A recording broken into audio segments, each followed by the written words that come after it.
This is the Graceful Atheist Podcast. Welcome to the Graceful Atheist Podcast. My name is David, and I am trying to be the Graceful Atheist. As always, please consider rating and reviewing the podcast on the Apple Podcast Store or podchaser.com, and subscribe to the podcast wherever you are listening. I want to highlight a couple of community elements. One, I just want to thank Arlene again for all the work she's doing, both in the Deconversion Anonymous Facebook group and as well as helping me behind the scenes. She's starting to do some copy editing for me. The blog is starting to look nicer because of her. So thank you, Arlene. Really appreciate the work that you are putting in. I also wanted to highlight a community event, which is a book club going over Carl Sagan's Cosmos. So the first 3 chapters are going to be discussed on December 4th at around 12 p.m. Pacific time. That's 3 p.m. Eastern time. And I want to thank Carlene, and I hope I'm saying her name correctly, for organizing that event. If you're interested, please join the Deconversion Anonymous Facebook group at facebook.com/groups/deconversion. I'll have links in the show notes. For all my listeners in the United States, happy Thanksgiving. This is your yearly reminder that the religious do not own gratitude, that gratitude is a way of life, that you don't need to be grateful to something or someone. You can be grateful for the many things that are in your life, the many people that are in your life. Gratitude is a pillar of the concept of secular grace. Mike T had the week off, so you can complain to me about any editing problems with today's episode. On to today's episode. My returning guests today are Colin and Jimmy, and we are reviewing the movie The Truman Show. As Colin jokes at one point, there will be spoilers for this 20-year-old movie, so if you haven't seen it, you might want to go watch it first. You might want to go rewatch it before you listen to this as well, because we don't spend a terrible amount of time refreshing your memory. The 3 of us had just rewatched it, and so there's a lot of assumption of knowledge there. It's generally available on streaming services. I was able to watch it on the Roku channel for free, but it's very cheaply rented as well. I've had a number of guests point out how much of an impact that movie has post-deconversion and how the storyline maps. As I mentioned in the beginning of the show, I wasn't prepared for exactly how much of it did map on and how relevant it is. We have a lot of fun here. There's a lot of laughter. I will also point out I throw a few questions out at Colin and Jimmy that they had never heard before. That was a bit unfair of me. So there's a couple of times where we are trying to answer those questions but don't have pre-prepared answers. Still, we had a lot of fun. There was a lot of laughter.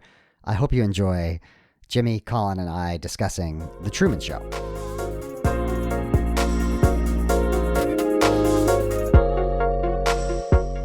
Colin and Jimmy, welcome back to the Graceful Atheist Podcast. Hey, David. Thanks. Hello, sir. Thank you.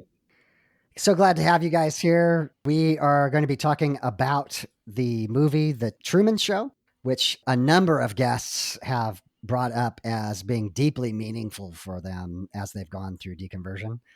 We're going to take a look at it from, just like what Jimmy and I did with the book review, from the perspective of how it applies to deconversion and how it applies to secular grace.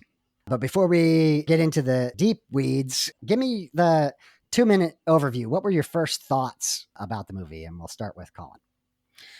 I almost greeted you by saying good afternoon, good evening, and good night. There you go. The beauty of the internet is you might be listening to this at any one of those points. And actually, that's the line I thought about this time that I watched it again. That always stood out to me. I think the thing about The Truman Show that is kind of fun to reflect on is basically, how is this a comedy? Like, how do we remember this as a comedy? It's such a traumatizing story. It is a tragedy. Yeah. Anyways, yeah. It's such a deeply unsettling kind of concept that, oh, good, you're in a movie. Everyone's like participating in this lie that's supposed to make you feel special, but it actually just proves everything is fake that you've ever like relied on. And then at the center of it, you have like the most known comedic, at the time at least, comedic actor exclusively. And it's like, it's pretty awesome. I think I would, that's my thought. I would say is, I think it's an incredible magic trick that the director and Jim Carrey achieved to have us remember this as this kind of funny comedy dramedy. And then you watch it and you go, man, this is about somebody who's like the fabric of their reality is just ripped out from under them. Yeah. And has the decorum to say, good afternoon, good evening, and good night. I just want to highlight there the point that Jim Carrey was, at the top of his career at the time. And the dramedy aspects of this was maybe a slight change. I can't remember if he did the Andy Kaufman movie before or after, but this is kind of the point in time where he starts to do a little deeper kinds of things. Yeah. That's really interesting. Jimmy, what were your highlights or your 2-minute overview thoughts? Actually, just to ping off or riff off Colin, it reminded me of Good Morning Vietnam, where you've got the same sort of thing, Robin Williams. Yeah. And that isn't, it's got comedic aspects, Right. but it's the Vietnam War. Yeah. Mm-hmm. Anyway, for me, I had 4 things. I think the thing that I love the most about The Truman Show is that it sort of is an excellent scaffold story, if that makes sense. Like, I love stories where I can hang my thoughts on them, and they're just really good structures to sort of think through things. And this one, it's like kind of the allegory of the cave, but less highfalutin. Yes. And so, at first I thought this was going to be mostly about deconversion. And the more I got into it, the more I realized that 2 words stood out: courage and truth. Mm. You've got a character who, despite the fact things are falling apart, he pushes, he leans in, and that is admirable. And it's not just admirable in the context of deconversion, it's admirable in the context of life, because there's all kinds of unpleasant truth, not just the kind that we were raised with in a very specific religious context. So I've got other points, but that's, I think, the overarching thing is courage and truth for me.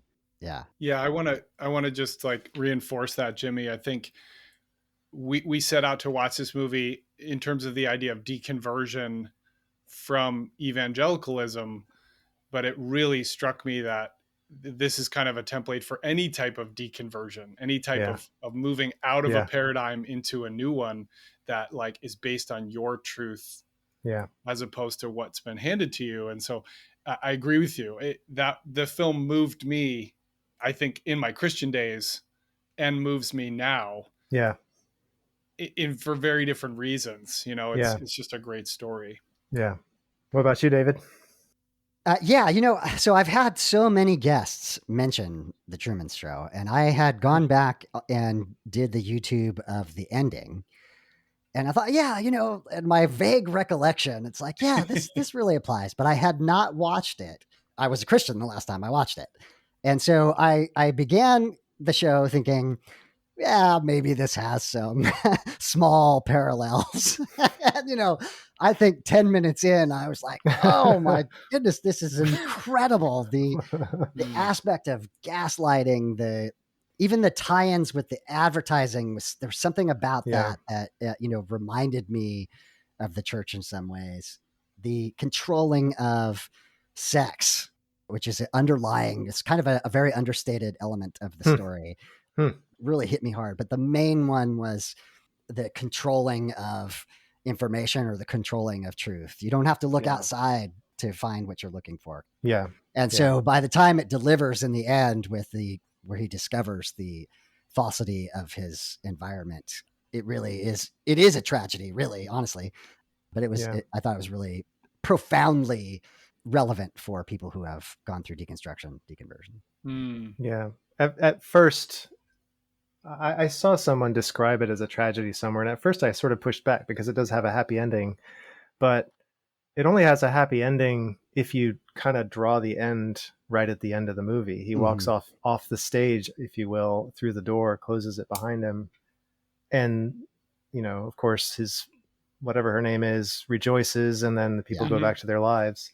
But is he prepared to live on Right. the other side? Exactly. And Exactly. that's I think the tragedy. Yeah. I don't know. I get pretty worked up when I start thinking through the implications of what these people have done to this guy. Yeah. Mm. Let's talk about that for a minute then. I think one of the things that will be very relatable for people who have particularly come out of evangelicalism or a very high demand religious organization of one kind or another will be that sense of, I've been lied to. Any thoughts from either of you on both what we witness watching the character of Truman and also how that might apply to you or how you felt? Well, so there is a difference. Okay, so culpability, the showrunners and the actors, they're all in on this. And the very first scene of the movie is them basically justifying to themselves that what they're doing is okay. In fact, no, not just okay, good. Right. And when you look at the things that they have done, they have induced trauma. They have literally induced trauma through the shipwreck. And Yeah, literally. sorry, Yes. there's going to be spoilers all throughout this. Yeah. I think maybe you should put That's a right. spoiler alert. warning Yeah. at the beginning. Spoiler Yeah. warning on a 20-year-old movie. But so they've staged this death of a father and then played it up. They just reinforce this traumatic, and you watch the trauma playing out. He cannot get on the ferry. Yeah. Mhm. And of course, to the showrunners, that's success. Wow, how cynical. Yeah. The difference, though, is they don't believe what they're saying. And I think it's, to be fair, I think in most cases, people in religion believe what they're saying, at least to a certain extent. And so when they are manipulating, when they are gaslighting or inducing trauma by teaching about hell, for instance, they're kind of doing it, I don't know, with good intentions. Mm-hmm. Yeah. Yeah. But the effect is the same. Yeah. So what I don't know what to do, I don't know how to lay culpability. Mm-hmm. Like me as a father years ago, I did this. I did these things. Yeah. And I'm past that. I have reconciled with my kids and told them that I'm sorry for the things that I did to them. I can honestly say I, in the normal mixed ways, was trying my best. Right. I just wasn't equipped to do what I needed to do for my kids. If I can hone in right there, Jimmy, in the show, there's a shot of like a fan or the staff, a t-shirt, wearing a t-shirt that references Truman Show, and it says, "Love him, protect him." Mm-hmm. Yeah. And that really jumped out to me as like, when we talk about installing fear or keeping people in line, I think in your voice, what I just heard, your voice just now is not the voice of somebody who's just coldly manipulating. It's somebody who's trying to protect. Yeah. And I think that's where this gets really confusing and messy, Yeah. is that sometimes that manipulation is done by someone who is trying to protect you. And sometimes the best way to protect you is to make you terrified of the Yeah. thing that they don't want you to get too close to. So be easy on yourself. Yeah, definitely. I was just going to take that a step further. I think the Christoph character is the literal man in the sky, has a god complex, is the narcissist, is the one who's gaslighting Truman, is the one who is culpable. But I agree that there might be other characters who genuinely care for Truman.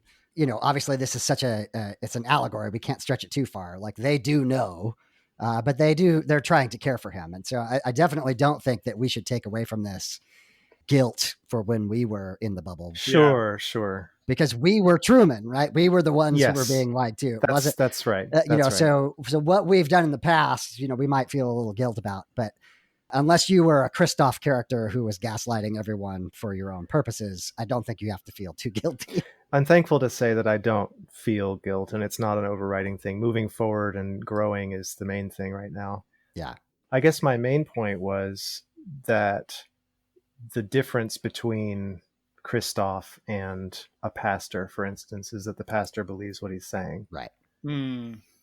And Yeah. I think that's an important distinction, but it sort of heightens the tragedy Yeah. of Yeah. the falseness of the system, Hmm. because this system has been set up, and just by virtue of trying to do your very best, you harm people. Yeah. That's tragic. And speaking of that harm, like as Trumans in our own journeys, like not to put you guys on the spot, but have you had a fear that you felt was created in you, or a fear that you've experienced that really kept you wanting to stay within the religious framework? I know I have a few. I'll go first because I don't think I have the same level. I've talked about this a lot, that because I came to it as a teenager, I had developed to whatever extent as a human being, as an adult, to that teenager level. And so I had a core sense of myself that never changed. But this is the main fear for me, and that was losing the people I loved. So one of the things Mm. that Truman has to do is walk away from people that, even though it was fake, he had built real relationships with. And so for him to open that door at the end and to walk out, he's letting go of those things. And so that was a deep fear for me, of losing people that I loved, and knowing that when I left that I would lose some people, and then hoping and working to keep the relationships with the people that I cared about the most. Yeah, I think in my case that's very similar. I don't. I was not. I was raised a Christian, but the whole fundamentalism thing didn't really come until later, just by virtue of moving to the South, and then, in my case, getting into Calvinism. But anyway, how about you, Colin? Um, not ones that are not uncommon to listeners of this show. Fear of the rapture happening, and being Okay. either as a kid, that that whole thing of like you come home and your parents aren't there, and you're like, did they get raptured and I didn't? Mm-hmm.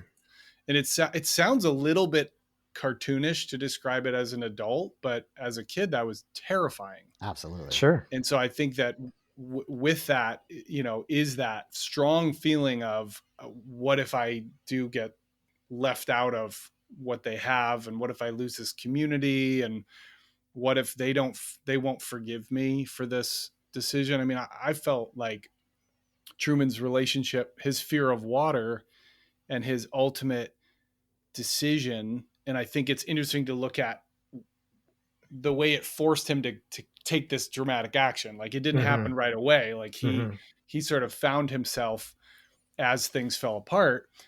But that act of courage of sailing into the ocean as a person terrified of water, that really spoke to me, Yeah. because ultimately you do have to push against your own fear. And another big fear I had was fear of disappointing my parents, and Mm. that Mm-hmm. our relationship would never be the same if I was honest about this. And there was something about sitting in church and feeling frustrated and feeling somewhat skeptical of the messaging, but not actually outing myself as Mm-hmm. I don't agree. Yeah. There was a safety in sort of being quietly frustrated and uncertain, but then to actually take the plunge, right? To actually like face into that fear. It is legitimately scary, that thought, like, what if my parents won't forgive me, or if they Mm. won't Mm-hmm. see me the same way? And I do not want to minimize that. Yeah. That is a huge part of the challenge. Yeah. That courage in the face of the artificially induced trauma. It was not just the sailing, but also the whole, like, he figured out a hack. He was in the car with his wife and put her hand on the wheel and stepped on the gas. That scene, that they did it. And he's uh, that it's courage, the courage to take the next step in the Yeah. direction that needs to be taken. And he did, right? Like he walked out the door into Yeah. like a black Yep. darkness, right? There was nothing was defined about what was on the other side. And Yeah. it's pretty cool. Like I know why that final shot is so iconic, Yeah. Sure. because like what a step into the dark that he took. And to your points earlier, gentlemen, like, do you have the skills to operate on the other side? And I would say, specifically in the realm of sexuality and relationships, no. Like it's amazing the things that became evident to me as I deconverted, that I've been totally unequipped to understand nuances outside of, like, let's say abstinence, for example, Sure. abstinence till marriage. Like that's it. That's all you need. And so I didn't have, and this isn't to say this is true of all Christian traditions, but in mine, it was like complete lack of sex education Yeah. into your adulthood. Yeah. And another sort of almost trivial sounding one is like social skills, Yeah. right? You're not good at making friends because you never had to be, because Right. every week 300 really thoughtful conversational people would all meet in the same room. Yeah. Yes. Yeah. Yeah. So it was kind of done for you. That is interesting. Yeah. I do want to explore this idea of purity culture, Yeah. because I was really struck in a way that I wasn't the first couple of times I'd seen it a decade ago, that in particular, the character of his wife, Mm-hmm. who we as the audience know is an actress. Mm-hmm. We know she's not in love with. We are shown multiple times that she does not care for Truman, Right. but it is heavily implied that they have sex. The idea of almost choosing a spouse for you and the control of sex came through to me in this viewing in a way that I didn't before. Mm. Yeah. I guess in their case, they wanted to guide the narrative. That's interesting. That didn't stand out to me as an overarching thing, but it did sort of like, the whatever the security guard said, well, they never show anything anyway, or whatever. Yes. And then it just moves on, it's Right. pretty fast. But even to the point of they manipulate him meeting her. Yes. And then after there's problems and she leaves because she can't take it anymore, they are Right. setting up a new character to be his love interest, and they're setting Right. it up again. Right. And the one real connection that he has, they take her out of the picture. So, I mean, it's Yeah. just complete control over his sexuality. Yeah. Well, and maybe it's a sign of my upbringing that I don't know how to process that. I mean, Yes. that's very funny. It's an interesting point, for sure. I mean, it's that there was sort of a, like, yeah, the selected relationship is allowed to flourish. Right. And I think about, so for someone like myself, I'm cisgender, I'm white, I'm in a variety of categories where, like, growing up in American church, like, works great for someone like me. Sure. And I think about all the people in my youth group who didn't fit into those neat approved boxes, and how challenging that must have been to be non-binary, to be gay, to be, I mean, you could start this list and you could name almost anything. I remember having friends in youth group who were outside of the sort of approved list of categories and wanting to understand their experience, but I think similar to privilege in general, not having any idea that I didn't get it. Like feeling like we were having the same experience, like, oh, you're a girl and I'm a boy, and like we have the same experience. It's like, well, we don't. Right. In ways that are hard to articulate. But I think specifically when it comes to sex, I think it would have been very difficult to fight back and to try to argue for a different approach to sexuality or a different approach to gender. And my heart goes out to those who fought for it. Yeah. I've said this before, like, for someone like me, Christianity should be the perfect solution. Like I'm set up to get the best benefit from it. And it was, from a mental health perspective, it was the worst possible scenario.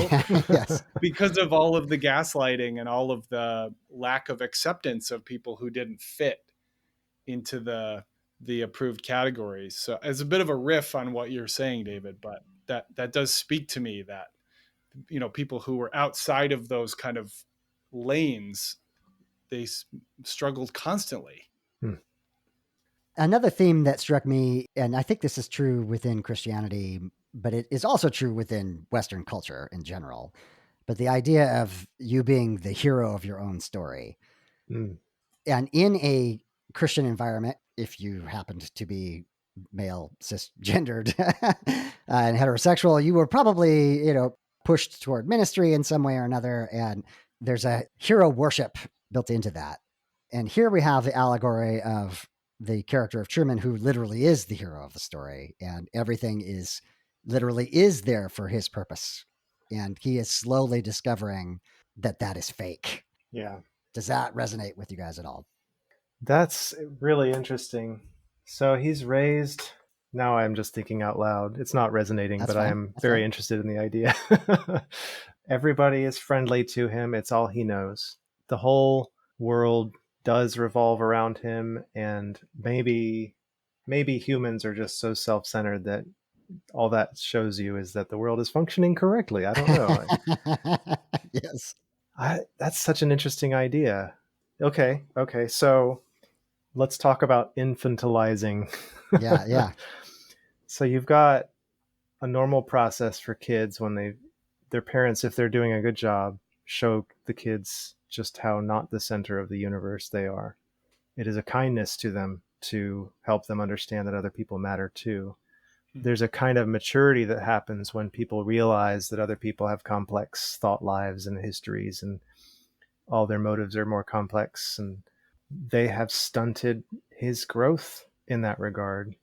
They've kept him a child in the area of just realizing you're not the center of the universe, Right. having to deal with difficulty with other people, having to swallow your pride and apologize to somebody because you care about them.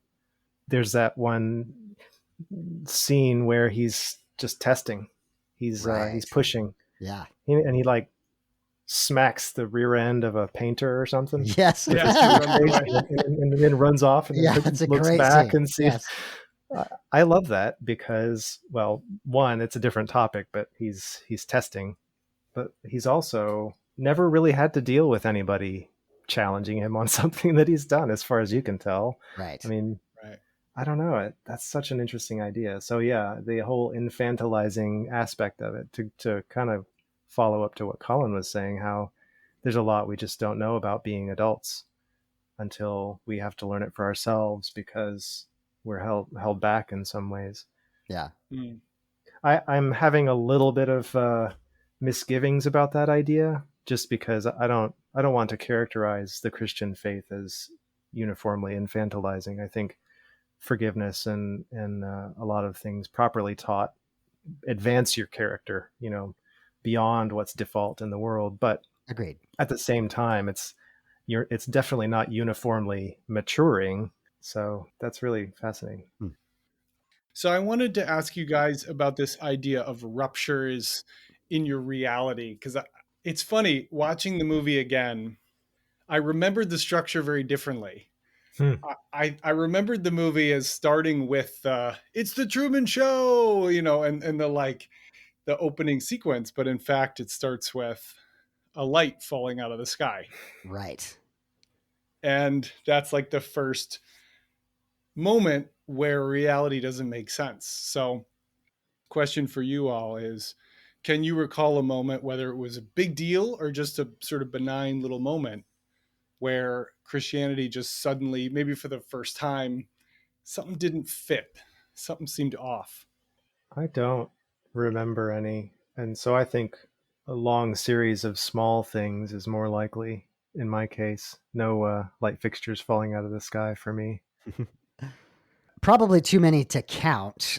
One that I have recounted recently that still is stuck in my mind is part of my becoming a Christian was because my mother had a very dramatic epiphany of, do you want to live or die? Choose to live or die today. And her conveying that to me.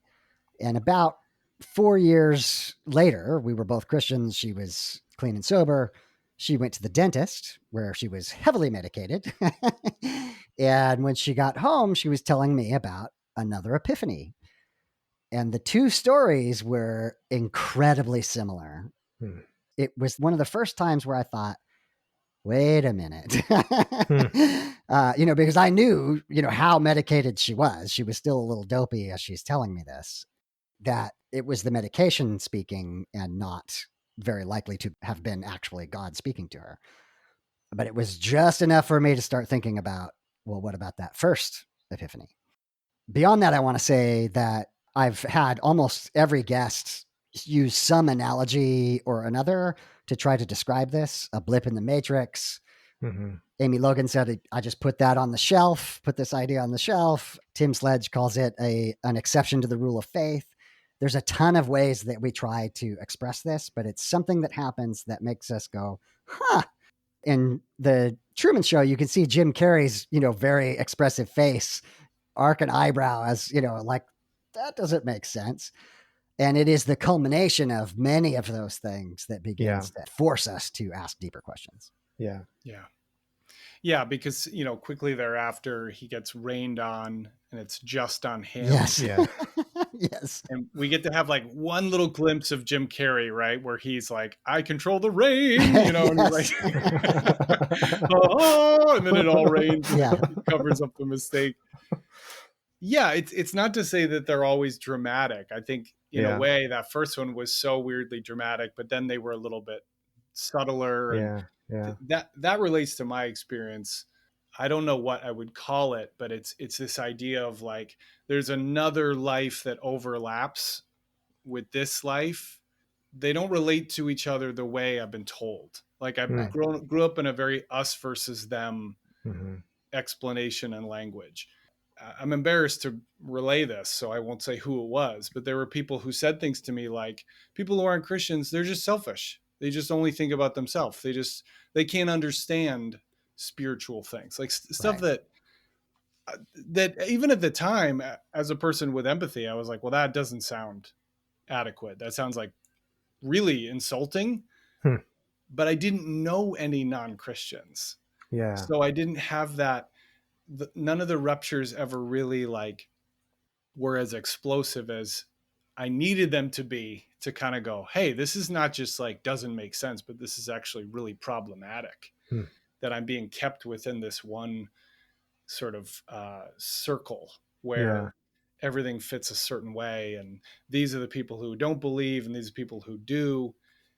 And for me, there was like messaging within the Christian world that didn't fit, like women can't preach to men.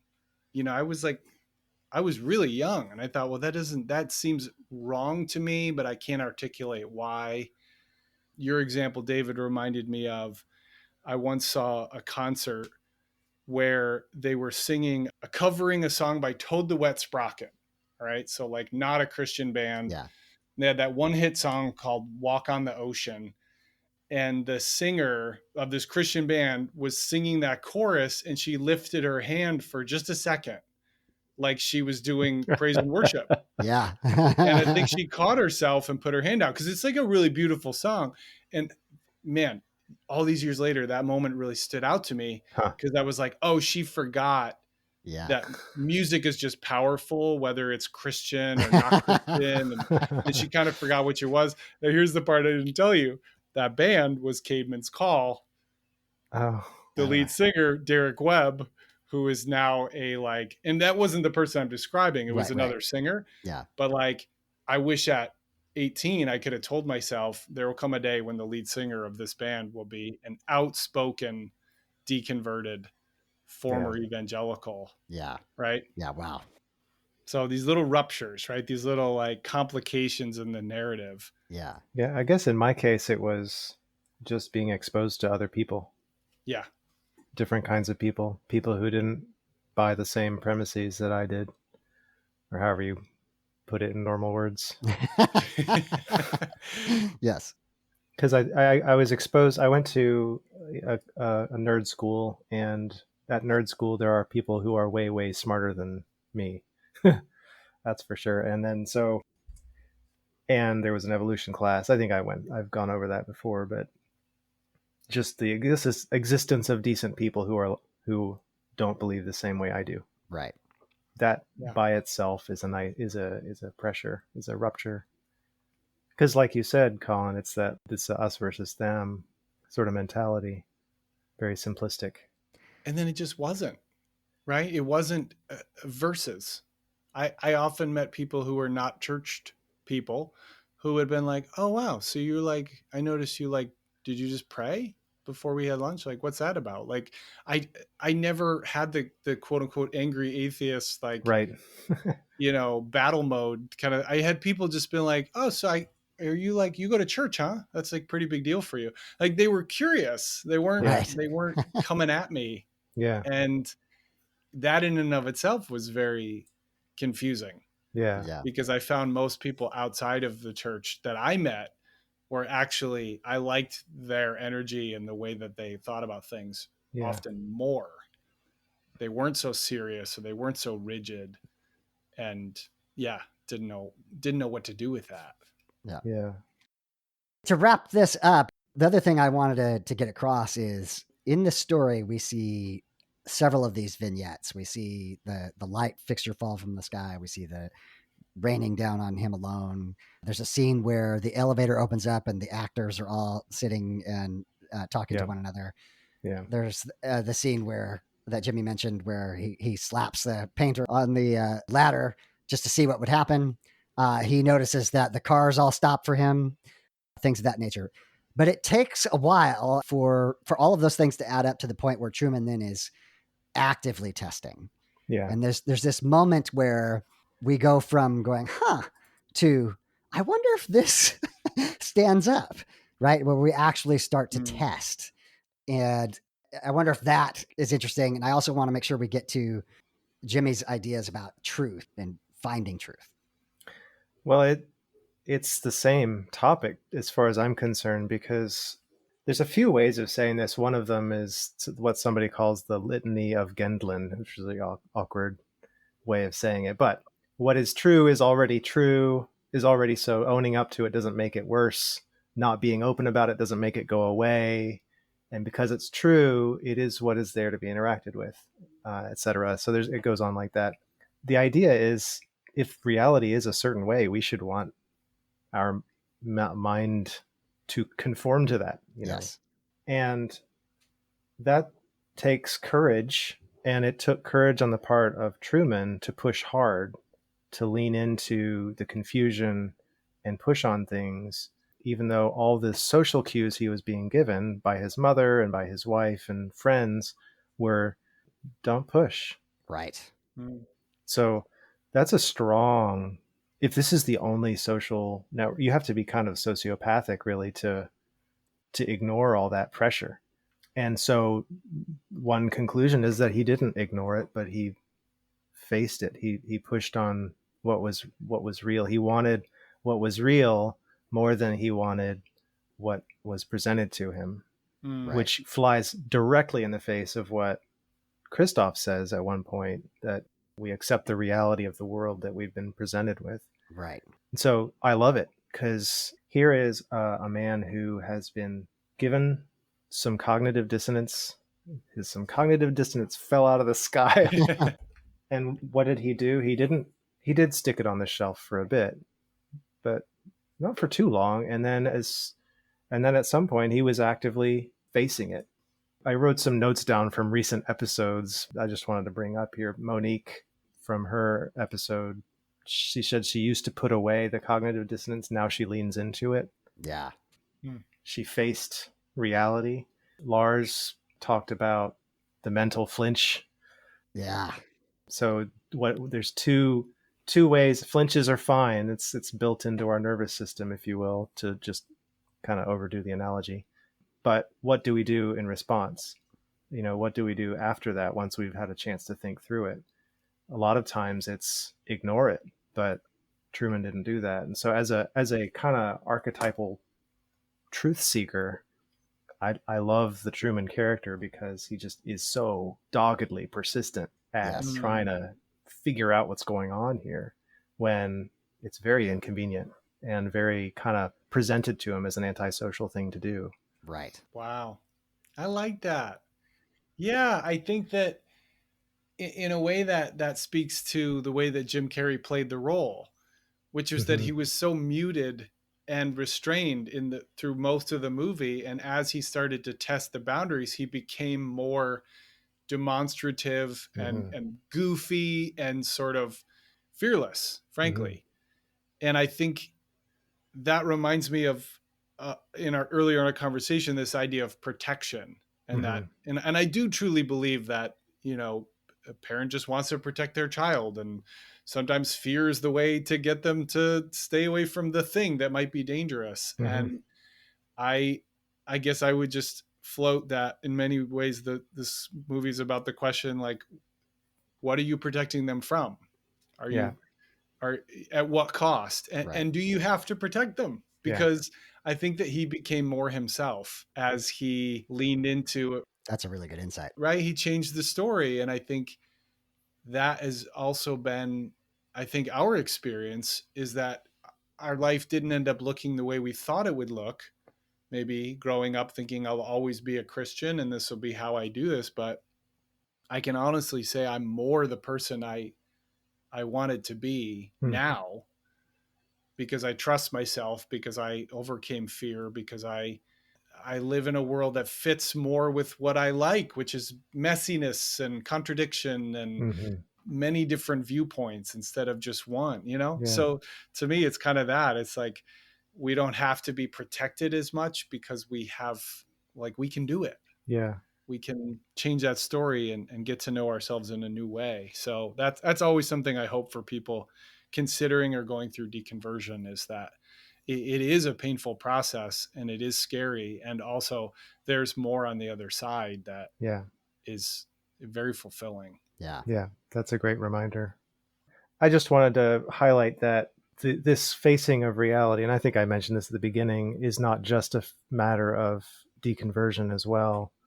And I hope Truman carries that fearless, or that courage, I should say, to face reality when it's hard, once he's in a situation where people are messy and they're not acting like they love him all the time. Yeah. Yeah. That is a virtue as far as I'm concerned. This Yes. this facing reality. Yeah. Mm. I just wanted to bring up two quotes that were gut wrenching to me. And then I have a third one for the wrap up for the end that was kind of victorious. But two scenes.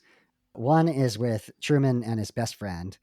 And his best friend's an interesting character because the actor expresses in some way that he truly cares for Truman, but he is also the one who is deceiving him the most. And so there's this scene where Truman is expressing his doubt to him, and the best friend is saying, yeah, but that would mean I have to be in on it. And the actor's doing a really good job because he's kind of showing that was a hard thing to say, and he's probably being fed that in his ear from Christoph. So that a lot of emotion is being expressed in that moment. But the gut wrenching nature of there's an element of we reinforce amongst ourselves within a belief system that I can't express my doubt when I'm trying to comfort you in your doubt. I have to be rock solid. And so what it winds up being is lying. Yeah. Yeah. Wow. Now I see what you're getting at. For sure. Did you ever, and you don't have to answer this, but did you ever comfort or convince a fellow struggling person when you were like, I don't know, Yeah, like for sure. it triggers those own fears. And, Yes. so if so, then that was done to us as well. Yeah. In our case, I think in the real world Christian example, it is an overstatement of your confidence. Yeah. Right. It's just easy to overstate how much you believe something, and you're trying to comfort someone else who's in doubt. Yeah. Yeah, that's certainty. That certainty can sound like leadership and it can sound like truth, but sometimes the person needs to be certain for their own reasons. Right. You're convincing yourself. Yeah. They're like, that does sound good. I also want to believe that. Yeah. And then the other gut wrenching quote is Christoph. I can't remember if he was being interviewed or what, but he's talking about Truman. And he says, if he was truly determined, nothing we could do could stop him to discover the truth. And what was gut wrenching about that is at the moment, while he's saying that, Truman, if I recall correctly, hadn't quite yet turned the corner, hadn't quite yet, been 100% dedicated to finding the truth. And just how fine an edge that is, that we can accept the world that is given to us, as Christoph says, without questioning it, and how hard that actually is. But when when we do turn that corner, when we do decide, I'm going to test, I'm going to look, I'm going to try to find the truth, really nothing can stop you. Right. Mm. Especially today with all the resources we have available and the possibility of online community. I had one more element I wanted to bring up, and this is directly deconversion related, and I call it can't unsee. Yeah. But I can't remember your phrasing, David. You brought it up a few times on the podcast. It's something like "can't put the genie back in the bottle" or "cat's out of the bag" or whatever. There's something unbelievably weird and disconnected about Christoph there at the very end. Yes. He's trying to convince Truman to stay in a world that he has just confirmed, and also the wall has just confirmed, Yes. is not real. And like, I've had people ask me, is there any chance he would come back as a Christian? And I would say, yes, there's always a chance, but it's almost certainly not going to be the way it was before.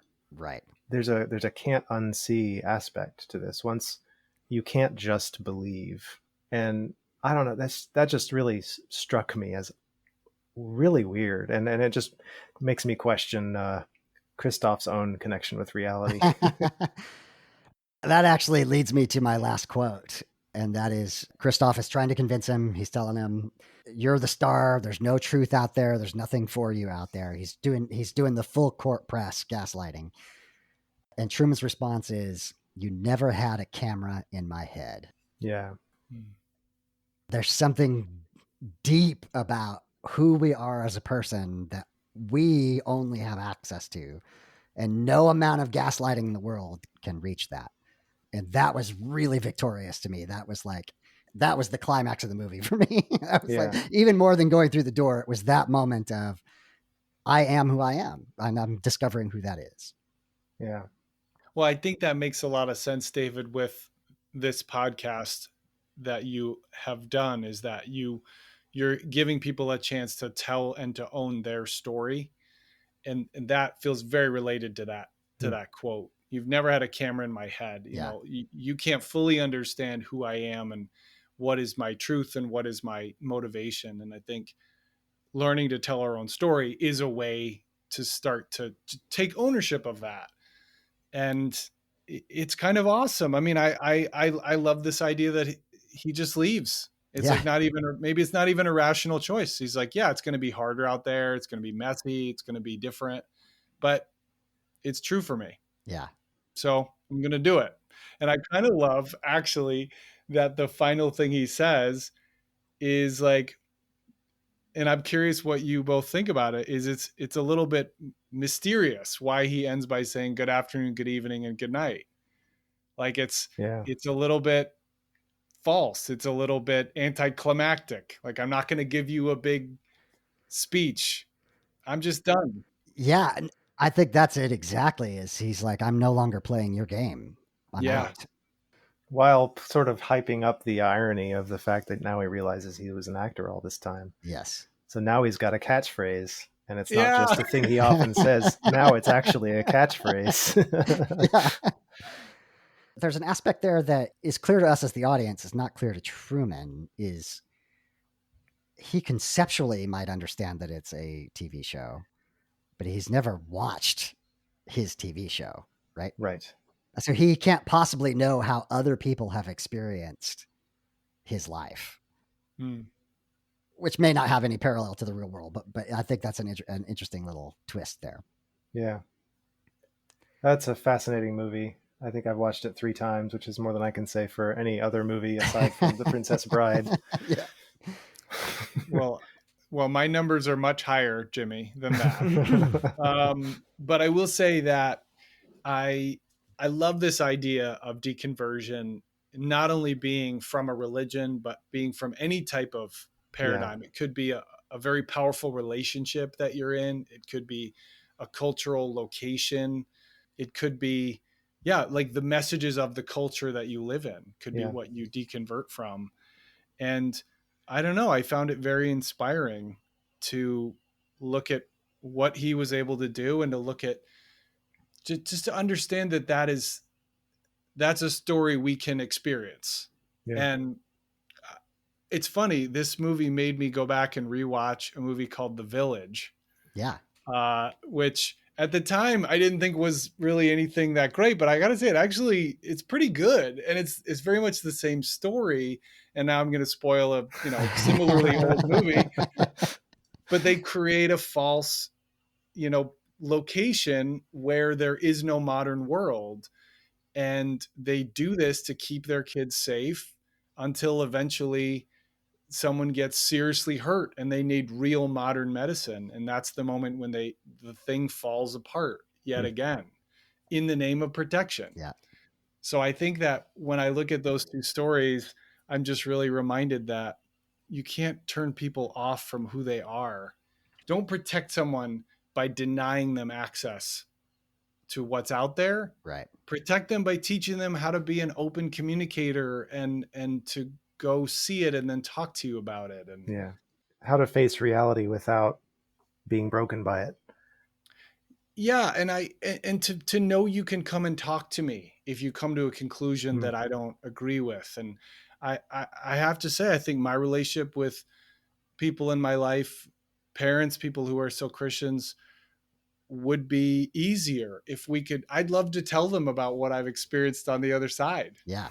I feel like I really like the person that I am, and I don't feel like I get to tell that story because I walked out that door, right? I Yeah. walked through the dark door and out into the next chapters. So along with Jimmy's idea of having courage when we walk through that door, Colin, I think you have a story about changing your mind on things or changing your perspective that took some courage. So I wonder if you'd share that with us. Yeah, I realized in rewatching the show that this idea of ruptures in reality has also impacted me in areas outside of my religious upbringing. So as a male, I did not understand the experiences of women until I got this opportunity to do a workshop around personal finance with young women in the audience. And just doing even cursory research, I realized that their financial barriers are in many ways bigger and more challenging than mine.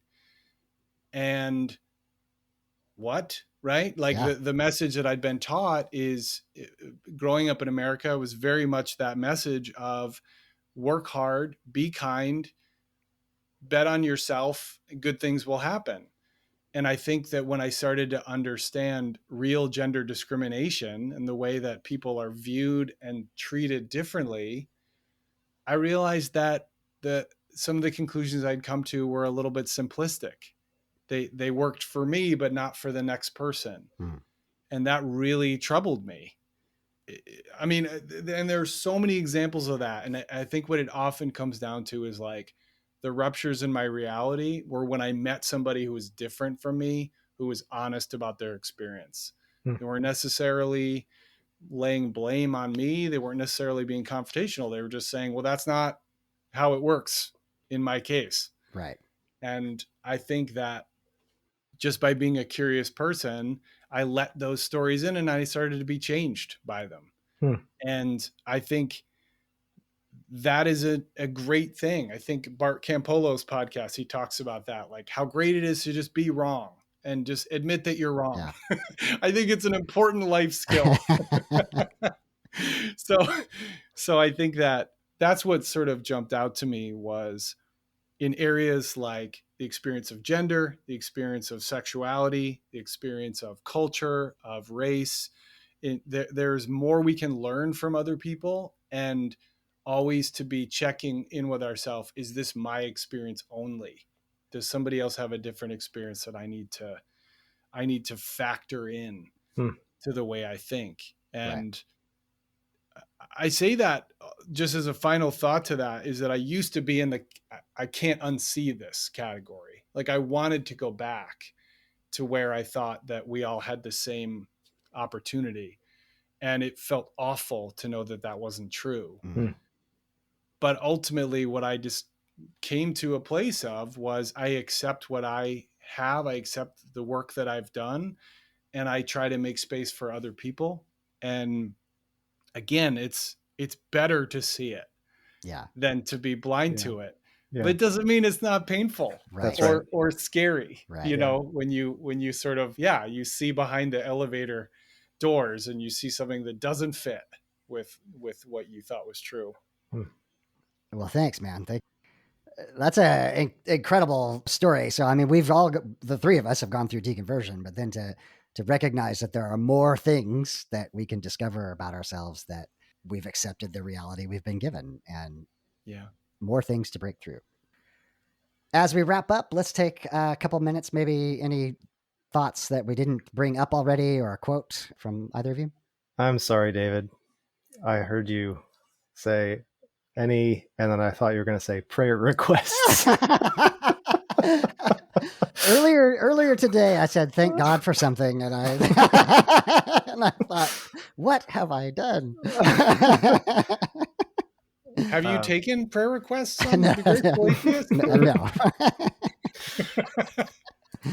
No.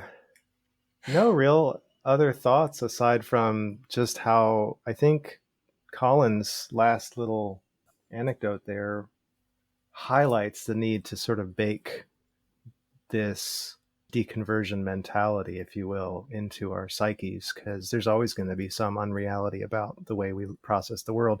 The world is complex. It's just hard. Life is hard. We have to be able to process it. We have to be able to live our lives. And if we're frozen by just how complex everything is, then we can't live. And so, but we're going to be wrong, seriously wrong sometimes. You know, time will tell. And when time starts telling, we need to be able to handle it and change. So that's beautiful. And it's true. Like, I really think to be wrong is to be human.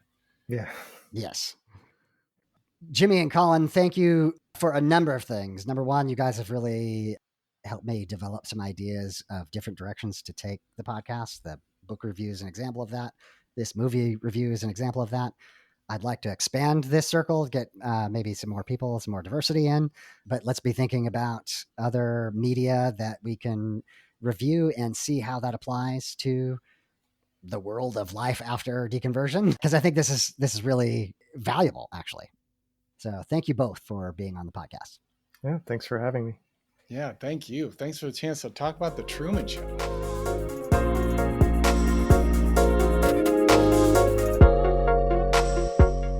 Final thoughts on the episode. Well, I won't spend too much time here because obviously the whole show was us deconstructing the movie The Truman Show and how that applies to deconstruction. I do want to expand on just one idea, and that is, you never had a camera in my head. That spoke to me so deeply on a number of levels.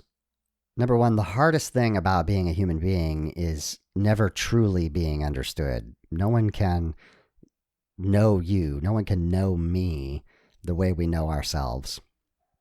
And there's a deep and profound need to be known.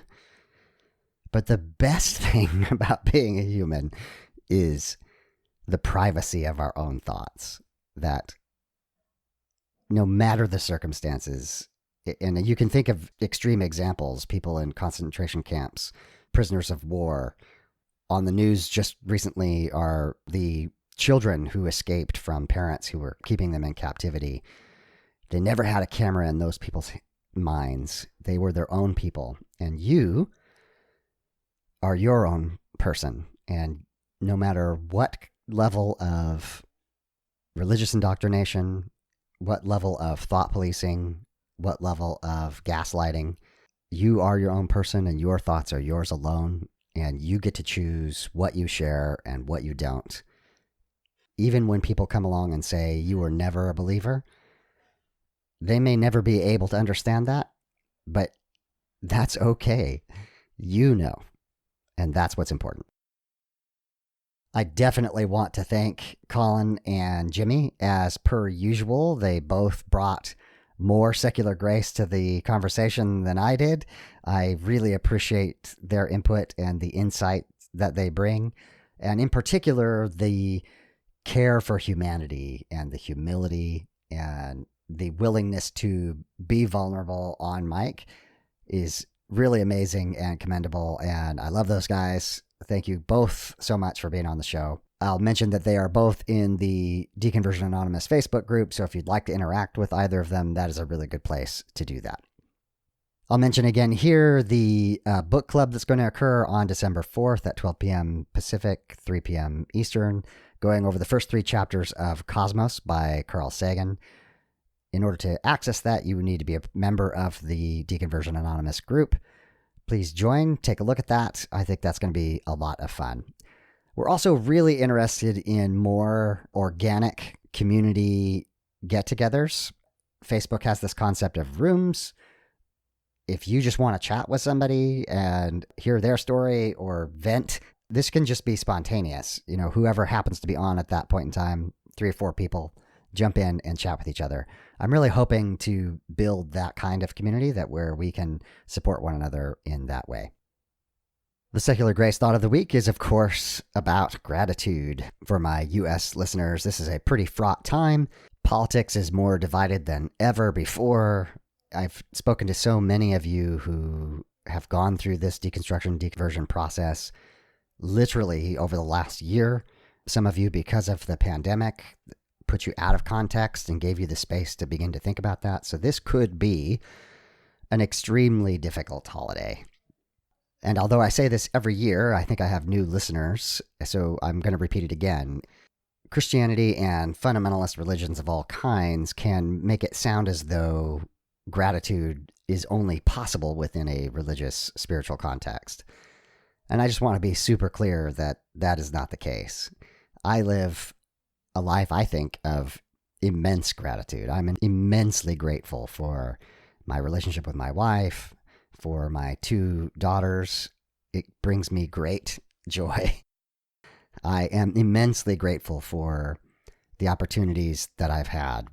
And that might be easy for me to say, ensconced comfortably within the middle class. But what I've hinted at before is that I really grew up very, very poor and within a drug and alcohol addicted family with mental health issues, with very, very little hope.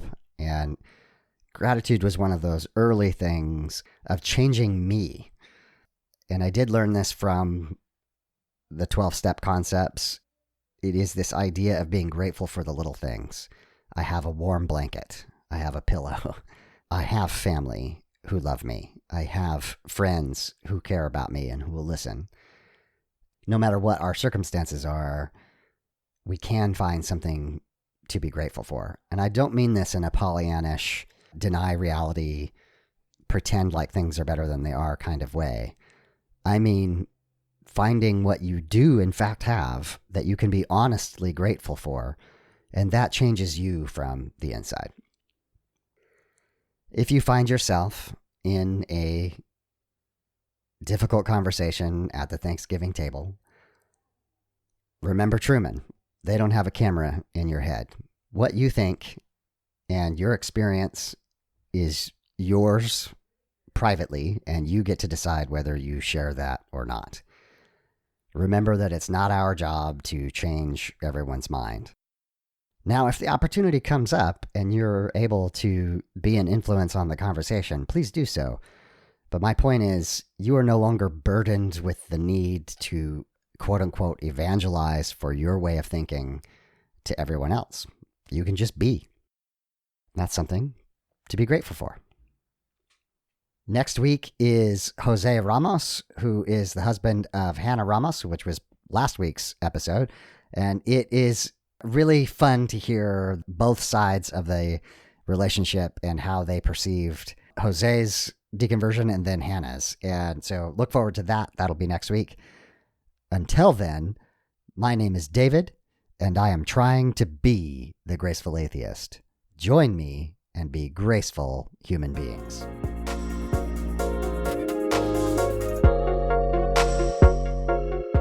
Time for the footnotes.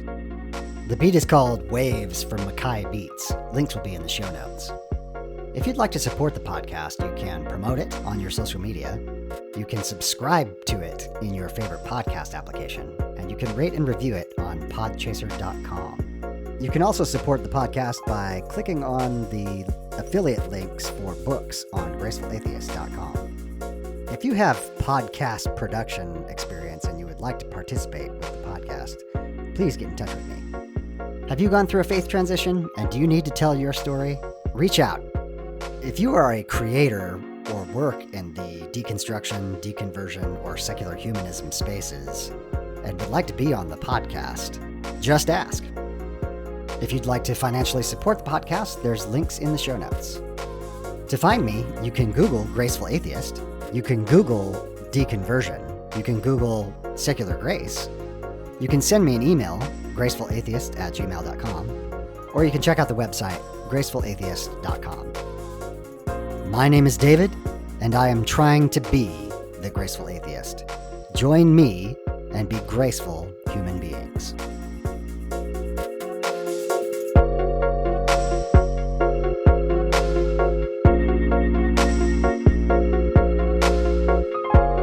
This has been the Graceful Atheist Podcast.